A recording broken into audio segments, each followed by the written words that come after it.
இன்றைய சட்டமன்றத்தில் அந்த குஜிலி மஸ்துக்களையும் கொத்து போராட்டங்களையும் வாங்கியது யாருன்னாக்கா காங்கிரஸ்காரர்கள் மற்றும் சிஎம் விஜய் அவர்கள். அது மட்டும் இல்லாமல் வழக்கம் போல் நம்ம மரிய வில்சன், வழக்கம் போல் ஆதவ அர்ஜுனா. அதில் என்ற காங்கிரஸ்காரங்களா உங்களெல்லாம் ஊருக்குள்ளே நடமாட விட்டதே எங்களுடைய தவறு. அது மட்டும் இல்லாமல் சட்டமன்றத்தில் போய் உங்களுக்கு வீர வஜனங்கள் வேறையா, அதான் நம்ம மலைக்கோட்டையார் நல்லா வச்சு செய்சின்னு செஞ்சாப்புல. அதனால் இன்றைய சட்டமன்றத்தில் நடந்த அந்த குஜிலி மஸ்துகளும் கொத்து போராட்டங்களும் என்ன, அப்புறம் அந்த திட்டங்கள்லாம் அவர் அறிவிச்சிருக்கிறாங்க, அந்த திட்டங்களில் உள்ளது என்ன அப்படிங்கிறத இந்த வீடியோவில் இப்போ நம்ம பார்ப்போம். சல்லி சல்லியா நொறுக்கிட்டீங்களடா. முதல்ல நம்ம திட்டங்களை பார்த்துருவோம். திட்டங்கள் சிலது அறிவிச்சிருக்காப்புல. அதில் முக்கியமானது இந்த சூப்பர் 6 அன்னபூர்ணி சூப்பர் 6 திட்டம்னு அறிவிச்சாப்புல. அந்த சூப்பர் 6 இப்போ என்ன ஆச்சுனாக்கா சூப்பர் 3 ஆயிடுச்சு.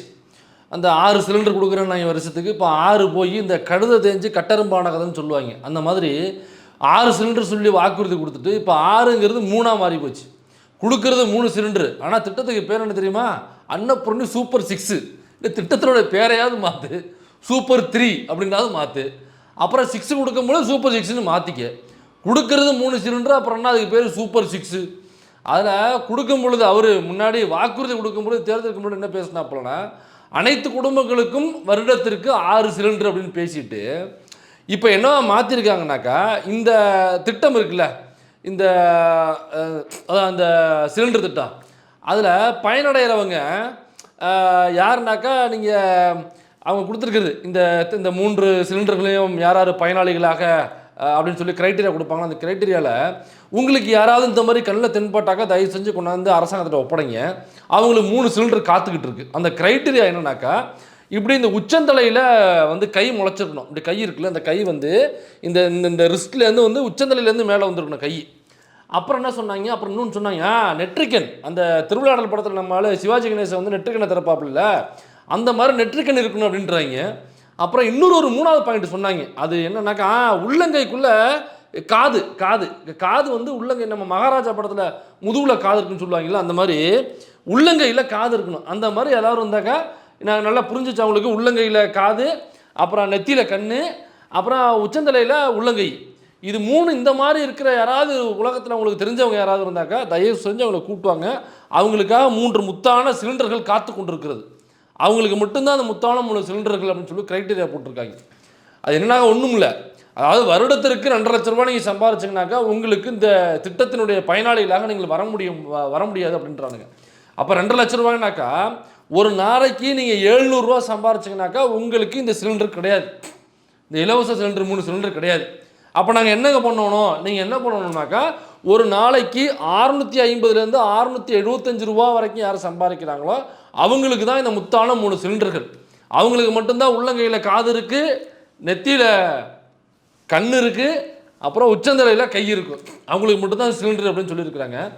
எனக்கு 2.5 லட்ச ரூபா வருடத்துக்கு சம்பளம், அது வருட வருமானம் அப்படின்னா ஒரு மாதத்துக்கு 20,833 ரூபா நீங்கள் சம்பாரிச்சிங்கனாக்கா நீங்கள் 2 லட்ச ரூபாயை கிராஸ் பண்ணுறீங்க. அப்போ ஒரு மாதத்துக்கு 20,833 ரூபாய்க்கு மேலே ஒத்த ரூபா நீங்கள் சம்பாதிச்சாலும் உங்களுக்கு சிலிண்டர் கிடையாது. அப்போ ஒரு நாளைக்கு 700 ரூபா சம்பாரிச்சிங்கனாக்கா ஒரு மாதத்துக்கு 21,000 ரூபா கணக்காயிடுது. அப்போ 21 ரூபா கணக்கு போச்சுனாக்கா உங்களுக்கு சிலிண்டர் கிடையாது. ஒன்றும் இல்லை, சாதாரண கொத்தனார் கூட வேண்டாம், அந்த அங்கே உள்ள உதவியாளர்கள் இருப்பாங்க பாருங்கள், அந்த சென்ட்ரிங் போட வரவங்க அல்லது கலவை கலக்க வர்றவங்க, அங்கே உள்ள சித்தால்லாம் வருவாங்களே, அவங்களுக்கே 700 ரூபாய்க்கு கம்மி சம்பளம் கிடையாது. 800 ரூபா, 850, 750 அப்படி தான். அதை விட அதிகமான தொகையும் சம்பளம் இருக்குது. நான் சொல்கிறது ரொம்ப குறைந்தபட்சமாக சொல்கிறேன். அப்போ ரொம்ப குறைந்தபட்ச தொகையை வந்து 750, 800 இருக்கும் பொழுது எப்படி ஒரு நாளைக்கு 700 ரூபாய்க்கு குறைஞ்சி சம்பாதிக்கணும்னா எங்கே போய் நீ கண்டுபிடிப்பீங்கன்னு நான் கேட்குறேன். எங்கே போய் ஒரு நாளைக்கு 700 ரூபாய் கம்மியாக வேலை செய்கிறவனுக்கு நீங்கள் சம்பளம் வாங்கணும் இப்படி கண்டுபிடிப்பீங்க நீங்கள்? அப்போ இந்த திட்டத்தில் பயனாளிகள்னு பார்த்தோம்னாங்க யாருமே இருக்க மாட்டாங்க. அப்போ என்ன பண்ண, பயனாளிகள் அதிகமாக உள்ளே கொண்டு வர்றதுக்கு ஒரு சிறப்பான ஐடியாவை நானே கொடுக்குறேன். நீங்கள் என்ன பண்ணுறீங்கனாக்கா, ஏன்னா சிலிண்டர் நமக்கு முக்கியம் இல்லை, 3 சிலிண்டரு. அந்த 3 சிலிண்டர் வந்து நம்ம ஃப்ரீயாக வாங்கிட்டோம்னாக்கா நமக்கு 3000 ரூபா மிச்சமாகுதுல்ல. அதனால் அந்த 3000 ரூபாயை நம்ம ஏன் விடணும்? இப்போ என்ன பண்ணுறேனாக்கா, இப்போ யாரெல்லாம் இந்த 21,000 ரூபாய்க்கு மேலே சம்பாதிக்கிற நபர்களாக இருக்கீங்களோ, 20,833 ரூபாய்க்கு மேலே சம்பாதிக்கிற நபராக இருக்கீங்களோ, ஒருவேளை வந்து இல்லைங்க மாதம் என்ன 30,000 ரூபா சம்பளம், இல்லை 25,000 ரூபாய், இல்லை 40,000, இல்லை 50,000 அப்படின்னாக்கா உங்களுக்கு 3 சிலிண்டர் வராதுங்க. சிலிண்டர் எவ்வளோ முக்கியம்? பார்த்தீங்கன்னா அந்த இதில் அவங்க வந்து இப்போ போர் நடந்து இப்போ தான் ஓரளவுக்கு அமைதி பேச்சுவார்த்தைக்கு வந்திருக்கு. அந்த ஆள் வேறு அங்கேருந்து கப்பலாம் விடமாட்டேன்னு சொல்கிறாப்புல, ஏகப்பட்ட பிரச்சனைகள் வர போயிட்டுருக்கு. அதனால் சிலிண்டர் நமக்கு முக்கியம் இல்லை.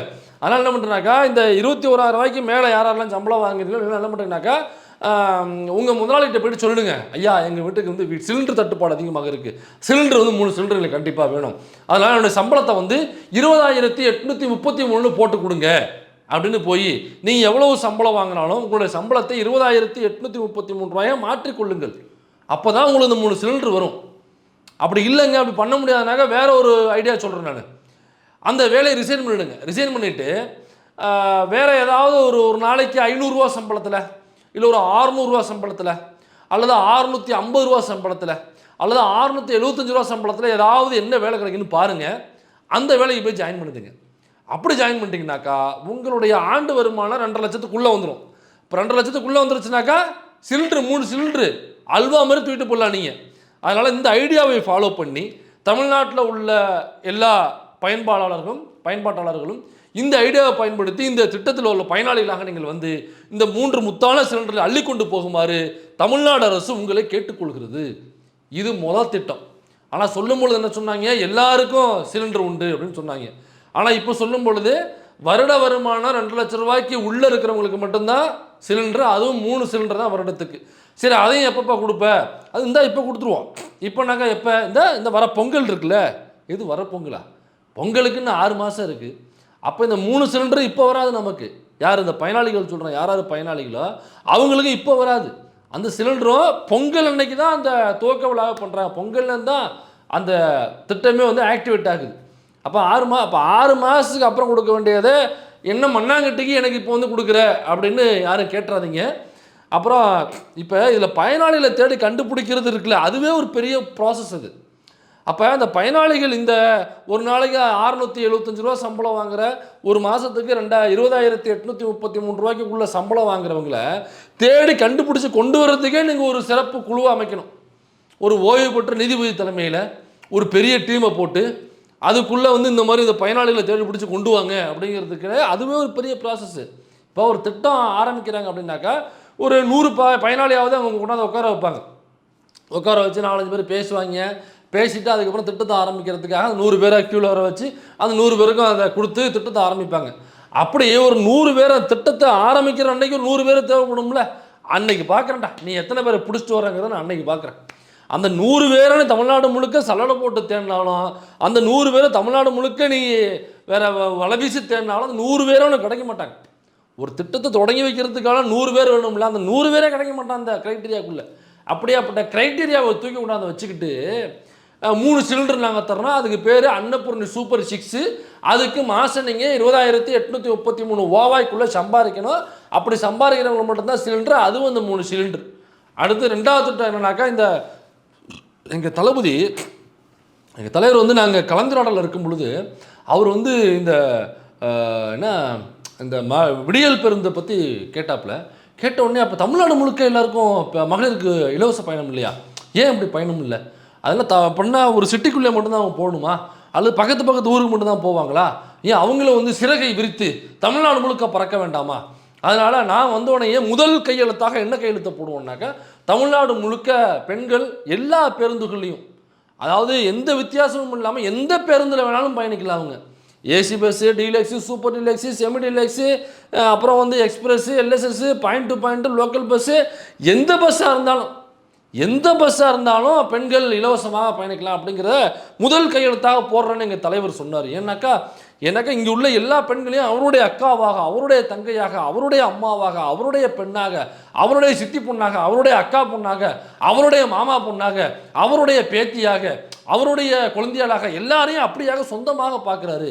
அதனால் வந்த உடனே முதல் கையெழுத்தாக எழுதி தீர்த்த போகிற கையெழுத்து என்னன்னாக்கா, எல்லா பேருந்துகளும் தமிழ்நாடு முழுக்க பெண்கள் பயணம் செய்கிறது அப்படின்னு நீட்டு முளைக்கி பேசினாப்புல இல்லை நம்ம ஆதவர்ஜுனா. ஆனால் இன்றைக்கி என்ன பண்ணியிருக்காங்கன்னா, இந்த சென்னைக்குள்ளே மட்டும், சென்னைனாக்கா நான் சொல்கிறது இந்த சிட்டிக்குள்ளே, அது வேறு சிட்டிஸ்னு வச்சுங்களேன், அப்படி நகரங்களுக்குள்ளே மாநகரங்களுக்குள்ளே இயங்குகிற பஸ்களில் ஏற்கனவே இந்த பிங்க் கலர் பஸ்ஸோட அது விடியல் பயணம்னு அதில் போர்டு போட்டிருக்கோம். அந்த பேருந்தில் அந்த பெண்களுக்கான பயணம், அதில் மட்டும்தான் அந்த பெண்கள் வந்து இலவசமாக பயணம் செய்ய முடியும். அந்த பஸ்ஸு நிறைய விட்டுருந்தாங்க. எப்படி நம்ம ஒரு ஊருக்கு போகும்பொழுது பாயிண்ட் டு பாயிண்ட் வெயிட் பண்ணுவோம், அப்போ ஒரு பஸ் போயிட்டாங்க, அடுத்த பஸ்ஸுக்கு ஒரு 5 நிமிஷமோ 10 நிமிடமோ வெயிட் பண்ணுவோம்ல, அந்த வெயிட் பண்ணுற நிமிடத்தில் இந்த பிங்க் கலர் பஸ் வந்து அடிக்கடி 5 நிமிஷத்துக்கு ஒரு தடவை, 10 நிமிஷத்துக்கு ஒரு தடவை, அல்லது 10 நிமிஷம் அல்லது 15 நிமிஷத்துக்கு ஒரு தடவை எப்படியா இருந்தாலும் ஒரு பஸ் வந்துடும். அப்போ அந்த இடைவெளியில் அவ்வளவு நம்பர் ஆஃப் பஸ்ஸஸ் வந்து இயங்கிட்டு இருந்துச்சு அந்த பெண்களுக்கான இலவச பயணம் அப்படிங்கிறது. இப்போ இவங்க என்ன பண்ணியிருக்காங்கனாக்கா, அந்த நகரங்களுக்குள்ளே மாநகரங்களுக்குள்ளே அந்த பிங்க் கலர் பஸ் மட்டும் இல்லை, நீங்கள் வந்து எல்எஸ்எஸில் ஏறலாம், அப்புறம் டீலக்ஸில் ஏறலாம், அப்புறம் வந்து எக்ஸ்பிரஸில் ஏறலாம் அப்படின்னு அந்த பிங்க் கலர் பஸ் இல்லாமல் இன்னொரு 3 பஸ்ஸை விரிவுபடுத்தியிருக்கிறாங்க. இது ஒரு மாவட்டத்துலேருந்து இன்னொரு மாவட்டத்துக்கு போகிறதுக்கு இது அப்ளிகபிள் கிடையாது. ஒரு நகரம் அல்லது ஒரு மாநகரத்துக்குள்ளே நீங்கள் பயணிக்கிறதுக்கு தான் இது. அந்த பஸ்ஸுக்குள்ள நீங்கள் ஏற்கனவே பிங்க் கலர் பஸ்ஸில் மட்டும்தான் போயிட்டு இருந்தீங்க. இப்போ கூடுதலாக எல்எஸ்எஸ்ஸு, அப்புறம் வந்து டீலக்ஸு, அப்புறம் இது இன்னொரு பஸ் எக்ஸ்பிரஸ், இந்த 3 பஸ்ஸும் மட்டும் நீட்டு வச்சுருக்காங்க. நீங்கள் ஏதாவது எல்லா பஸ்லையும் போக சொன்னார் எங்கள் அண்ணன் அப்படின்னு சொல்லிட்டு போயிட்டு ஏசி பஸ்ஸில் ஏறிடாதீங்க. நகரத்துலேயும் மாநகரத்துலேயும் கூட ஏசி பஸ்ஸுக்கு அளவோடு கிடையாது. இன்னும் ஏசி பஸ் விரிவாக்க முடியல, அது 3 மட்டும் தான் சொல்லியிருக்காங்க. அது மட்டும் இல்லாமல் ஒரு மாவட்டம் விட்டு இன்னொரு மாவட்டம் போகிறது அப்படிங்கிறதுக்கு நீங்கள் பயன்படுத்தக்கூடிய பஸ் என்னென்னா சாதாரண கட்டணம்னு போட்டிருக்கோம். சாதாரண முன்னாடி பிங்க் கலர் பஸ் இருந்துச்சு, இப்போ என்னன்னாக்கா சாதாரண கட்டணம் அப்படின்னு பஸ் இருக்கும். அந்த பஸ்ஸில் மட்டும்தான் நீங்கள் இலவசமாக பயணம் செய்ய முடியும். அந்த சாதாரண கட்டணம் உள்ள பஸ் எப்படி இருக்கும்னாக்கா, இப்போ ஃபார் எக்ஸாம்பிள் நீங்கள் சென்னையிலேருந்து ஒரு காஞ்சிபுரம் போகணும் அப்படின்னாக்கா, ஒரு எக்ஸ்பிரஸில் அந்த மாதிரி பஸ்ஸில் ஏறினீங்கனாக்கா, இதை விட சாதாரண கட்டணம் இல்லாமல் வேறு பஸ்ஸில் ஏறினீங்கனாக்கா ஒரு 2 மணி நேரம் 2.25 மணி நேரத்தில் கொண்டு போய் காஞ்சிபுரத்தில் இறக்கி விட்ருவாங்க. ஆனால் இந்த சாதாரண கட்டண பஸ் இருக்குல்ல, அது எப்படின்னாக்கா சீட்டே வந்து இப்படி இருக்கும், அதாவது செங்குத்தாக கூட இருக்காது, இப்படி முன்னாடி இருக்கும். நீங்கள் இப்படி கூட உட்கார முடியாது, இப்படி தான் உட்கார முடியும் அந்த பஸ்ஸில், சீட்டே இப்படி இருக்கும். அது மட்டும் இல்லாமல் அவன் இங்கேருந்து காஞ்சிபுரம் போகிறான்னாக்கா நீங்கள் காலைல ஒரு 10 மணிக்கு அந்த பஸ்ஸில் ஏறினீங்கனாக்கா சாயங்காலம் 8 மணிக்குள்ளே எப்படியாவது கொண்டு உங்களை இறக்கி விட்ருவான். அப்படியாப்பட்ட பஸ்ஸு நீங்கள் அந்த பஸ்ஸை மறைக்கணும்னு அவசியம் கிடையாது. சாதாரண கட்டண பஸ் இருக்குல்ல, அதை நீங்கள் பஸ் ஸ்டாப்பில் நின்று மறைக்கணும் அப்படின்ற அவசியமே இருக்காது. அந்த அந்த அந்த ஹாஸ்பிட்டாலிட்டியே உங்களுக்கு பண்ணி கொடுத்துருக்காங்க. ஏன்னா நீ ஏறி உட்காந்தா போதும், தூரத்தில் 2 பேர் நிற்கிறாங்கன்னு தெரிஞ்சாலே போதும் பஸ்ஸை நிப்பாட்டிடுவாங்க. அவன் இந்த பஸ்ஸுக்காக தான் நிற்கிறாங்களா, அல்லது வேறு எதுக்காக நிற்கிறாங்களா, அல்லது எதுவும் ஜாயிண்ட் டிக்கெட் போட்டு நிற்கிறாங்களா, அல்லது வேறு எதுவும் பிளாக் டிக்கெட் வாங்கி நிற்கிறாங்களா, இல்லை வேறு யாருக்காவது நிற்கிறாங்களா, எதுவும் தேவையில்லை. பஸ் ஸ்டாண்டு ஓரமாக 2 பேரை பார்த்துட்டாலே அந்த பஸ்ஸை கொண்டு நிப்பாட்டிடுவாங்க. அப்போ எல்லா பஸ் ஸ்டாண்ட் நீங்கள் 4 கியர் இந்த பஸ்ஸுக்கு இருக்குன்னா, நீங்கள் நியூட்ரல்லேருந்து ஃபஸ்ட்டு கியர் போட்டு செகண்ட் கியர் போட்டு 3வது கியர் மாற்றணுங்கிற மனசு வர்றதுக்குள்ள அடுத்த பஸ் ஸ்டாப் வந்துடும். அதுக்கப்புறம் நீங்கள் திரும்ப நியூட்ரலுக்கு வரணும். அப்புறம் ஆள் ஏறுதா இல்லையா அங்கே ஒரு 2 நிமிஷம் பஸ்ஸு நிற்கணும். அப்புறம் திரும்ப எடுப்பான். எடுக்கும்போது என்னன்னாக்கா ஃபஸ்ட்டு கியர் செகண்ட் கியர் அடுத்த ஸ்டாப் வந்துடும். நீங்கள் அடுத்த திரும்ப 4th கியர் 3rd கியருக்கே போகாத ஒரு வண்டி தான் அந்த ரூட்டில் ஓடிக்கிட்டு இருக்கும், அந்த சாதாரண கட்டணம் அப்படிங்கிற வண்டியில். அப்போ எல்லா பஸ் ஸ்டாப்லையும் நிப்பாட்டி கொண்டு போய் காஞ்சிபுரம் இறக்கிறதுக்குள்ளே காலைல 10 மணிக்கு ஏறினாக்கா சாயங்காலம் 8 மணிக்கு டானு கொண்டு இறக்கி விட்ருவாங்க. ஆனால் என்னன்னாக்கா நீங்கள் போகும்போது ஒரு 3 வேளைக்கு தேவையான இல்லை 6 வேளைக்கு தேவையான புளியோதரை கட்டி எடுத்துகிட்டு போடணும். ஏன்னா நீங்கள் காலைல 10 மணிக்கு ஏன்னா 8 மணிக்கு இறங்குவீங்க, சுகர் பேஸ்ட் தான் ரொம்ப சிரமமாயிடும். சாப்பிடாமல் இருந்தீங்கன்னா தலைகாயெல்லாம் சுற்ற ஆரம்பிச்சிடும். அப்போ புளியோதரை கட்டு போனாக்கா போல உள்ள சாப்பிட்டுக்கலாம். போய் 8 மணிக்கு இறங்கினாக்கா வரதராஜ பெருமாளை தரிசிச்சுட்டு அப்படியே திரும்ப 9 மணிக்கு இறங்கினா காலைல 10 மணிக்கு டானு கொண்டா இறக்கி விட்ருவாங்க சென்னையில். இது சிறப்பான திட்டமாக இருக்குது, திட்டத்தை வரவேற்கிறேன். இப்படி ஒரு ட்ராவலை நீங்கள் போட்டுக்கலாம். ஒருவேளை எனக்கு ரொம்ப போர் அடிக்குதுங்க, என்னால் வந்து இங்கே இருக்கிறதுக்கு போர் அடிக்குது, சரி வேலை செய்ப்பா, வேலை செஞ்சு என்னத்தை பண்ணுறது, நம்ம வேலை செஞ்சு அது வேர்க்கும்ல, அப்படிலாம் பண்ண முடியாதுங்க. ஆனால் போர் அடிக்குது, எப்படி டைம் பாஸ் பண்ணுறது? உங்களுக்கான சிறப்பான திட்டம் தான். ஆனால் ஆம்பளை பிள்ளைகளுக்கு கிடையாது, பெண்களுக்கு முன்னாடி திட்டம். அந்த மாதிரி யாராவது பெண்கள் இருந்தீங்கன்னாக்கா நேராக கொண்டு போய் பஸ்ஸில் ஏறிடுங்க. 10 மணிக்கு கொண்டு போய் நீங்கள் இப்போ காஞ்சிபுரம் பஸ்ஸில் ஏறுங்க, அங்கே நைட்டு 10 மணிக்கு இறக்கி விடுவான். திரும்ப அங்கே நைட்டு 10 மணிக்கு ஏறினா காலைல 10 மணிக்கு டான்னு இறங்கிக்கலாம். அவங்களுக்கு ஒரு நாள் சூப்பராக டைம் பாஸ் ஆகும். அப்படியாப்பட்ட சிறப்பான திட்டத்தை அமல்படுத்தியிருக்கிறார் நமது சி. ஜோசப் விஜய் அவர்கள். இப்போ இந்த 2 திட்டத்தை அமல்படுத்தியிருக்காங்க. இன்னும் சில திட்டங்கள் வேறு சொல்லியிருக்காங்கன்னு நினைக்கிறேன். முக்கியமான திட்டம். அடுத்ததாக நம்மளால் இன்னைக்கு குஜிலி மஸ்துகளில் முதல் குஜிலி மஸ்தாக நம்ம பார்க்க இருக்கிறது, இங்கே சாட்சின்னு கேட்குறாங்க, எவிடன்ஸ் கேட்குறாங்க. அது டாக்குமெண்ட் எவிடன்ஸ் வந்துட்டு போகுது. இங்கே நானே ஒரு எவிடன்ஸ் தான், நானே ஒரு சாட்சி தான். ஃபார்மர் எஜுகேஷன் மினிஸ்டர் அவர் சபையில் இல்லை, அப்படி இருந்தால் சொல்லியிருக்கணும். பட் வேறு வழி கிடையாது. நான் டிஸ்க்ளோஸ் பண்ணக்கூடாதுன்னு நினச்சேன், வேறு வழி இல்லை. கடந்த 3 நாட்களாக இந்த சப்ஜெக்ட் இப்படி சுற்றிக்கிட்டே இருக்கு. இதுக்கு ஒரு முற்றுப்புள்ளி வச்சு ஆகணும். நாளைக்கு வேணா அவங்க கேஸ் போட்டுக்கிட்டோம், டிஃபமேஷன் கேஸ் போட்டுக்கிட்டோம், இல்லை என்கொயரி போட்டு நானே வரேன், டைரெக்டாக வந்து அவரை ஃபேஸ் பண்ணலாம்.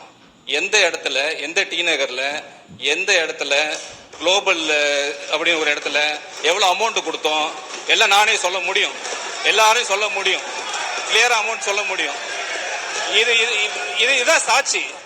நான் சொல்லக்கூடாதுன்னு நினைச்சுக்கிட்டு இருந்தேன் சார், நான் சொல்லக்கூடாதுன்னு நினைச்சுக்கிட்டு இருந்தேன், வேற வழியே கிடையாது. பேசக்கூடிய அமைச்சருடைய அந்த நம்பகத்தன்மை, எனக்கு அன்பு மொழி தான் தெரியும், கருணை மொழி தான் தெரியும் சொல்லிட்டு அவர் என்னென்னலாம் செஞ்சாருன்னு பேசின அந்த அமைச்சர் அன்பில் மகேஷ் பொய்யாமொழி மீது இது போன்ற ஒரு அவதூறை சொல்லியிருக்கிறார் அப்படின்னு தான் நான் பார்க்குறேன். பேசும்போதே அவர் சொல்றாரு, முன்னாள் அமைச்சர் கூட இப்போ இல்லை, ஆனால் இதை நான் சொல்லவே வேணான்னு பார்த்தேன், ஆனால் இதுக்கு நானே சாட்சி என்று சொல்லியிருக்கிறார். அப்போ அவர் கொடுத்தது மிகப்பெரிய தவறு. ஆக அவர் மீது என்ன கேட்டா ஒரு நடவடிக்கை எடுக்கப்பட வேண்டும். ஒரு அமைச்சராக இருந்து நான் அப்படி கொடுத்தேன்னு சொல்றது மிக மிக தவறு. பத்திரிகை துறை நண்பர்கள் மூலமாக சொல்றேன். கண்டிப்பாக இதை நம்ம டிவிஎஸ்சி டைரக்டரிடம் இதை புகார் அளித்து அவரை உடனடியாக, நான் தானே சாட்சின்னு சொல்றீங்க, உடனடியாக அவரை கூப்பிட்டு நீங்க விசாரிக்க வேண்டும் அப்படிங்கிறதான் நான். அது என்ன மேட்டர்னாக்கா, நீ நடந்து சட்டமன்ற கூட்டத்தொடரில் நம்ம மரிய வில்சன் அவர்கள் பேசும்பொழுது அந்த பள்ளி கல்லூரி தொடங்குறதுக்கு காசு கொடுத்தேன். ஆக்சுவலாக ஸ்கூல் தொடங்குறதுக்கு நானே காசு கொடுத்துருக்கேன், லஞ்சம் கொடுத்துருக்கேன். நாங்கள் டி நகரில் ஒரு இடத்துல குளோபல்னு ஒன்று சொல்கிறாப்புல, அந்த இடத்துல நானே பள்ளி கல்வித்துறைக்கு நானே லஞ்சம் கொடுத்துருக்கேன் அப்படின்னு சொல்கிறாப்புல. இப்போ ஆக்சுவலாக லஞ்சம் அப்படிங்கிற விஷயத்தை பொறுத்த வரைக்கும் என்னென்னாக்கா, லஞ்சம் வாங்கிறது மட்டும் இல்லை, லஞ்சம் கொடுப்பதும் குற்றம். அப்போ நான் லஞ்சம் கொடுக்குறேன் அப்படின்னு ஒருத்தர், அதுவும் இந்நாள் நிதித்துறை அமைச்சரே நான் லஞ்சம் கொடுத்தேன்னு சொன்னார்னாக்கா, அப்போ நிதித்துறை அமைச்சராகிறதுக்கே ஒரு லாய்க்கு இல்லைன்னு அர்த்தம். லஞ்சம் வாங்குவதும் தவறு, லஞ்சம் கொடுப்பதும் தவறு. அப்போ லஞ்சத்தை வாங்கினது மட்டும் நம்ம குற்றம் சொல்ல முடியாது, லஞ்சத்தை கொடுக்குறதும் குற்றம் தான். அப்புறம் எப்படிங்க லஞ்சம் கேட்கும்போது நான் எப்படிங்க மாட்டி வருதுனாக்கா, லஞ்சம் யாராவது கேட்டாங்கனாக்கா அதுக்கு முன்னாடியே நீ டிவிஎஸ்சிக்கு ஃபோன் பண்ணிங்கனாக்கா, அதாவது லஞ்ச ஒழிப்புத்துறைக்கு நம்பர் இருக்கும், அதை எடுத்து ஃபோன் பண்ணிங்கனாக்கா அவன் கைட் பண்ணுவான். அவன் கூடவே போயிட்டு அவங்க கொடுக்குற பணத்தை தான் நீங்கள் அவங்கக்கிட்ட கொடுக்கணும், அதுதான் அவங்களுக்கு ஆதாரமும் கூட. அதில் சில கெமிக்கல்லாம் அந்த பணத்தில் தடவி கொடுப்பாங்க. அவங்க அப்படி எண்ணும் பொழுது அவங்கள கைரேகை அதில் பட்டுரும், அதை தண்ணியில் தொட்டு இதெல்லாம் பண்ணுவாங்க. அப்போ தான் அவங்கள கைது பண்ணுவாங்க. அப்போ அவங்க கூடவே வெளியில் வெயிட் பண்ணிகிட்டு இருப்பாங்க, ஒரு டீமே இருக்கும். இல்லைங்க அதை தாண்டி என்னை மிரட்டிட்டாங்க, என்னை மிரட்டி லஞ்சத்தை வாங்கிட்டாங்க அப்படின்னாக்கா அதுக்கும் ஒரு வழி இருக்குது. அதெல்லாம் சொல்கிறாப்புல மிரட்டி வாங்கினாங்க அப்படின்றதையும் சொல்லுவாப்புல, சேர்த்து சொல்லுவாப்புல. சட்டத்தில் ஒருவேளை மிரட்டி வாங்கினாங்க அப்படின்னாக்கா அவங்களுக்கு ஒரு விதிவிலக்கு உண்டு. என்ன விதிவிலக்குன்னா, ஒருவேளை உங்களை மிரட்டி லஞ்சம் வாங்குறாங்க அப்படிங்கிற பட்சத்தில் உங்களுக்கு கொடுக்க விருப்பம் இல்லை, மிரட்டி வாங்கிட்டாங்க, நான் என்னங்க பண்ணுறது அப்படின்னாக்கா உங்களுக்கு ஒரு விதிவிலக்கு உண்டு. அந்த விதிவிலக்கு என்ன சொல்லுதுனாக்கா, நீங்கள் அப்படி மிரட்டி வாங்கிய வித்தின் 7 டேஸ்க்குள்ளே நீங்கள் லஞ்ச ஒழிப்புத்துறையில் இந்த மாதிரி என்னை மிரட்டி இவ்வளவு லஞ்சத்தை இவர்கள் வாங்கியிருக்கிறார்கள் அப்படிங்கிற ஆதாரத்தோடு நீங்கள் போயிட்டு கம்ப்ளைண்ட் பண்ணணும். அப்படி ஒரு வாரத்தில் நீங்கள் கம்ப்ளைண்ட் பண்ணிங்கனாக்கா லஞ்சம் கொடுத்த உங்களுக்கு விதிவிலக்கு உண்டு. அப்படி இல்லைனாக்கா வாங்கினவங்க எப்படி மாட்டுறாங்களோ அதே மாதிரி கொடுத்தவங்களும் மாட்டுவாங்க. அதுவும் சட்டமன்றத்துக்குள்ளே நின்று வாக்கு மூலமாக நான் கொடுத்தேன் அப்படின்னு சொல்லியிருக்கிறாருனாக்கா, இவர் நிறைய எஜுகேஷனல் சம்மந்தமான இன்ஸ்டிடியூஷன்ஸ் வச்சுருக்காரு. அப்போ எல்லா இன்ஸ்டிடியூஷனுக்கும் இவர் இதேமாதிரி லஞ்சம் கொடுத்து தான் அப்போ அதற்கான உரிமைகளை லைசன்ஸை வாங்கியிருக்கிறார். அப்போ நீங்கள் ஆரம்பிக்கும் போது லஞ்சம் கேட்குறாங்கனாக்கா நீங்கள் மாட்டி விட வேண்டியதுனா டிவிஎஸ்சியில் லஞ்ச ஒழிப்புத்துறையில் இந்த பள்ளிக்கல்வித்துறையிலேருந்து இந்த லஞ்சம் கேட்குறாங்க, இந்த இடத்துல உட்காந்துருக்காங்க, வர சொல்லியிருக்காங்கன்னு சொன்னீங்கன்னாக்கா நீங்கள் யோக்கியம் தானே பாஸ், நீங்கள் யோக்கியம் தானே. நீங்கள் சட்டத்துக்கு புறம்பாக எதையும் செய்யலை இல்லை. பள்ளிக்கல்வித்துறை நீங்கள் பள்ளிகள் நடத்தும் பொழுது அதற்கான அனுமதி கோரும் பொழுது அதை நீங்கள் அனுமதியுடன் நடத்துகிறீங்க. அப்போ எந்த ஒரு ஃப்ராடுத்தனமும் பண்ண போகிறதில்ல. அப்போ அரசாங்கம் என்ன கோட் பண்ணுதோ அந்த ஃபீஸை தானே நீங்கள் உள்ளே வாங்க போகிறீங்க. அப்போ நீங்கள் நடத்திட்டு இருக்கிற காலேஜ்லேயும் அதே மாதிரி அரசாங்கம் என்ன கோட் பண்ணிருக்கோ அந்த ஃபீஸ் தானே வாங்கிட்டு இருக்கீங்க, இல்லை அதை விட கூடுதல் ஃபீஸ் வாங்குறீங்களா? அப்படி இல்லை. அப்புறம் என்ன காங்கிரஸுக்கு நீங்கள் லஞ்சம் கொடுத்தீங்க? அப்போ தலைவன் இப்போ மாட்டிக்கிட்டாப்புல. இப்போ அடுத்த அண்ணன் அன்பில் மகேஷ் பொய்யாமொழி அவர்கள் இதை டிவிஎஸ்சிக்கு ஃபார்வர்ட் பண்ணுறதா சொல்லியிருக்கிறாரு. வழக்கு போட்டாக்கா இப்போ மாட்ட போகிறது யாருனாக்கா நான் மரிய வில்சன் அவர்கள். இப்போ அவர் கொடுத்ததை அவரே ஒத்துக்கிட்டார். அப்போ வாங்கினது யார் என்னங்கிற டீட்டெயிலாக அவர் தான் சொல்லணும். ஆனால் கொடுத்தது அப்படிங்கிற வகையில் அந்த லஞ்சத்தை என்கரேஜ் பண்ணியிருக்கிறாரு. அதன் வகையில் இவர் மீது கடுமையான நடவடிக்கைகள் எடுக்கப்படும் என்று நினைக்கிறோம். பொறுத்திருந்து பார்ப்போம்.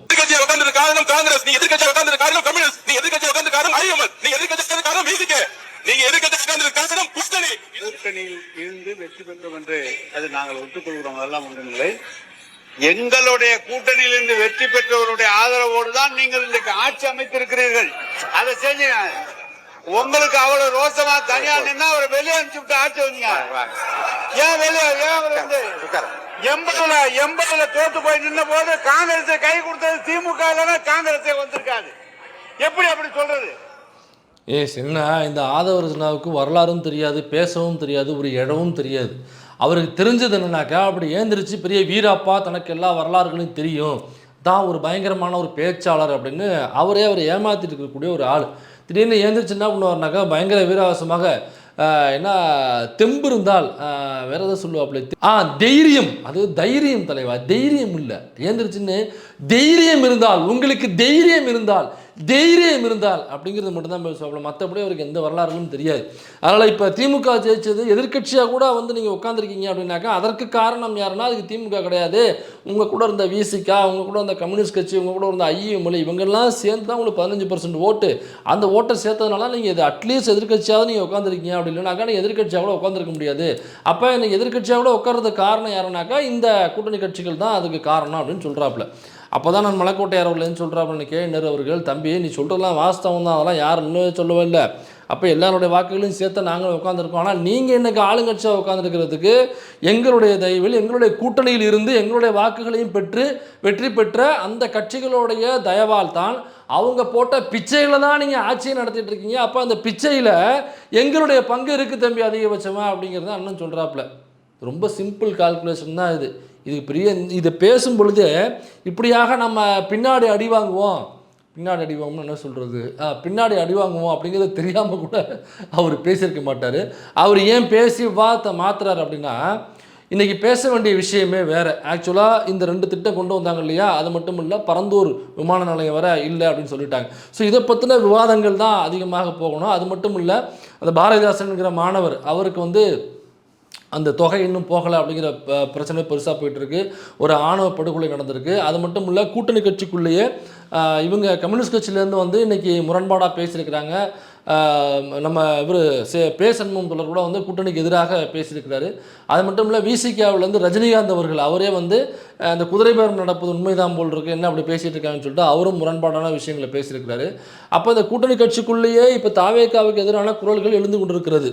அதனால் அந்த கூட்டணிக்குள்ளே பெரிய குழப்பம் ஏற்பட்டிருக்கு. அவங்களுக்கு இந்த கூட்டணி உடன்பாடு இல்லாத மனநிலை வந்து உருவாகி அந்த கூட்டணிக்குள்ளே உள்ள கட்சிகளுக்கு மட்டும் இல்லை ஒட்டுமொத்த தமிழ்நாட்டில் உள்ள மக்களுமே இந்த தாவேகாவுடைய ஆட்சியை காரி துப்புற அளவுக்கு வந்துட்டாங்க. யாரெல்லாம் விரும்பி ஓட்டு போட்டாங்களோ, க்யூட்டாக இருக்கார், பியூட்டியாக இருக்கார், இப்படி திரும்புகிறாரு, கோட்டை பார்த்தியா, ஷூவை பார்த்தியா, பெல்ட்டை பார்த்தியான்னு சொன்னவங்களே இப்போ பார்க்குறதுக்கே அருவருப்பாக இருக்குது. இந்த ஆட்சியை மட்டும் இல்லை அந்த நபர்களை பார்க்குறது அருவருப்பாக இருக்குது, அவங்க பேசுகிறத பார்க்குறதே அருவருப்பாக இருக்குது. ஏன்னாங்க ஒருத்தருக்குமே ஒரு இடமும் தெரியல, கவர்னன்ஸ் தெரியல, கவர்மெண்ட் என்னென்னு தெரியல, ஒரு இடமும் தெரியாமல் அவங்க பாட்டுக்கு அவங்க இஷ்டத்துக்கு இன்னும் ரசிக மனப்பான்மையில சுற்றிக்கிட்டு இருந்தாக்கா அப்போ தமிழ்நாட்டில் உள்ள மக்களுடைய கதி என்னவாகிறது?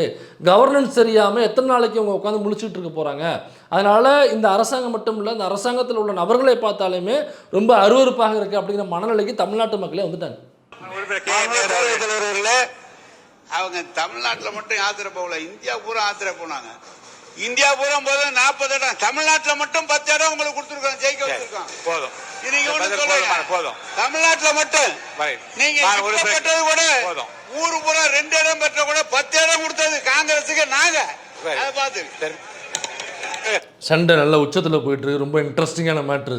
இதெல்லாம் அந்த தாரகை கத்பட்டுன்னு சொல்லிட்டு நம்ம அந்த இதுக்கு முன்னாடி காங்கிரஸில் ஒருத்தவங்க இருந்துட்டு பிஜேபியில் போய் சேர்ந்தாங்கல்ல, விஜயதாரணியா ஏதோ ஒரு தாரணின்னு ஒரு அவங்க பேர் விஜயதாரணி தான். அவங்களுக்கு சப்ஸ்டியூட்டாக ஒரு ஆள் இருந்தாங்கல்ல தாரகை கத்பட்டு, அவங்க அப்படியே விஜயதாரன் என்ன பேசுவாங்களோ கொஞ்சம் கூட அதில் புரிதல் இல்லாமல், எப்படி கொஞ்சம் கூட ஒரு வரலாற்று புரிதல் இல்லாமல், அரசியல் புரிதல் இல்லாமல் பேசுவாங்கள்ல, அதற்கு சற்றும் குறைவில்லாத ஒரு நபர் தான் கரெக்டான சப்ஸ்டியூட் தான் இறக்கியிருக்கிறாங்க. அவங்க எப்படி ஒரு கபடியில் விளாடும்போது கிரிக்கெட் விளாடும்போது ஒரு சப்ஸ்டியூட் பிளேயர் வச்சுருப்பாங்களோ, அடிபட்டுருச்சுனா இறக்கிறதுக்கு அதே மாதிரி ஒரு பிளேயர் வச்சுருப்பாங்களோ, அதே மாதிரி விஜயதாரணிக்கு சப்ஸ்டியூட்டாக வந்திருக்கிறவங்க தான் தாரகை கத்பட்டாங்க. என்ன சொல்கிறாங்க, அதாவது காங்கிரஸுடைய அவங்களுடைய உதவி இல்லாமல் திமுகவில் வந்து ஆட்சி செஞ்சிருக்கவே முடியாது. போன 5 தடவை நம்ம ஆட்சி புரிஞ்சதும் கூட, திமுக ஆட்சி புரிஞ்சதும் கூட அவங்க ஜெயிச்சது வந்து காங்கிரஸுடைய அந்த கடைக்கண் பார்வை திமுக மேலே இருந்ததுனாலையும், அவங்க திமுகவோட கூட்டணி வச்சதுனால தான் தமிழ்நாட்டுக்குள்ளே திமுக வெற்றி பெற்றது அப்படிங்கிற ஒரு அற்புதமான வரலாற்று தகவல். ஆனால் என்ன தைரியம் இருக்குன்னு பாருங்க இந்த அம்மாவுக்கு, தமிழ்நாட்டுக்குள்ளே வந்து நின்றுக்கிட்டு காங்கிரஸ்னால தான் திமுக ஜெயிச்சிச்சின்னு சொல்கிறதுக்குலாம் அதெல்லாம் வந்து ஒரு முரட்டத்தனமான ஒரு முட்டாள்தனம் இருந்தால் தான் இப்படிலாம் பேச முடியும். அதுக்கு தான் நான் கேள்வி சொல்கிறாப்புலங்க. அது என்ன சொன்னால், நீங்கள் தமிழ்நாட்டில் ஜெயிச்சதுக்கு காரணம், அதாவது இந்த அம்மா சொல்லுது திமுக பார்த்து தமிழ்நாட்டில் ஜெயிச்சதுக்கு காரணம் எங்கள் ராகுல்ஜி வந்து இங்கே இந்த ஜோடா யாத்திரான்னு ஒன்று, அதை ஸ்டாலின் அவர்கள் தான் துவக்கி வச்சார் கன்னியாகுமரியிலேருந்து. அப்போ ஜோடா யாத்திரை தமிழ்நாட்டில் போச்சு, அதனால தான் நீங்கள் வந்து திமுகவில் ஜெயிச்சிச்சு. எம்பி எலெக்ஷனில் நீங்கள் அதிகமான எம்பிகளை உள்ள அனுப்புறதுக்கு காரணம் எங்கள் தலைவர் போன ஜோடா யாத்திரை தான். உங்கள் தலைவர்னா தமிழ்நாட்டுக்குள்ள மட்டும் தான் ஜோடா யாத்திரை போனாரா? ஏன் உங்கள் தலைவர் கேரளாவில் ஜோடா யாத்திரை போலையா, உங்கள் தலைவர் ஜம்மு காஷ்மீரில் ஜோடா யாத்திரை போலையா, உங்கள் தலைவர் உத்தரப்பிரதேசில் ஜோடா யாத்திரை போலையா, குஜராத்தில் போகலையா, மகாராஷ்டிராவில் போலையா, அல்லது மத்திய பிரதேசத்தில் போலையா? அப்போ எல்லா இடத்துல தானே போனார் ஜோடா யாத்திரா. அப்படி பார்த்தாங்க நீங்கள் தானம்மா காங்கிரஸ் தானம்மா ஆட்சி அமைச்சிருக்கணும். ஏன் தெரியுமா ஆட்சி அமைக்கல? உங்களை மாதிரி அரசியல் புரிதலே இல்லாத நபரில் கொண்டாந்து உள்ளே உட்கார வச்சுருந்த விளைவு தான் இன்னைக்கு காங்கிரஸ் கடைசி வரைக்கும் கழிந்து கொண்டு இருக்கிறது. அதனால் இது மட்டும் இல்லாமல், ஆனால் இந்த லெவலில் வச்சுருக்கும் போதே உங்களுக்கு இவ்வளோ இருக்கு. சரி அர்த்தம். அதனால் தொடர்ந்து காங்கிரஸை இதே லெவலில் வைத்திருக்கும் போது தமிழ்நாட்டு மக்களை வேண்டி விரும்பி கேட்டுக்கொள்கிறோம். இன்றைய அந்த கொத்து புரோட்டாக்களை யார் வாங்கியது, குஜ்லி மஸ்துகளை யார் வாங்கியது அப்படிங்கிறத நீங்கள் பார்த்தீங்க. மீண்டும் நாளைக்கு சட்டமன்றம் இருக்குது. நாளைக்கு யார் யார் குஜ்லி மஸ்து வாங்குறா, யார் யார் கொத்து புரோட்டா வாங்குறத நாளை வீடியோவில் பார்ப்போம்.